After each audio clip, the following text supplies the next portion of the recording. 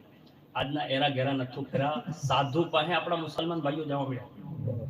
آپ کو پتا ہے یہ ہتھیلی માં દેખાડશે તમને, એ તમને પ્લેટમાં દેખાડશે. મારા બાપ જેની પાસે મખદુમે સિમનાની જેવા પીર હોય ને એને કોઈની પાસે જવાની જરૂર નથી યાર. આખા દુનિયાના જેટલા જિન્નત છે ને એ આજ પણ મખદુમે સિમનાના ગુલામ છે. અને અમારા બુઝુર્ગોએ તો કીધું છે કે ગોસે પાકનું નામ ખાલી જિન્નતો ઉપર કાફી છે.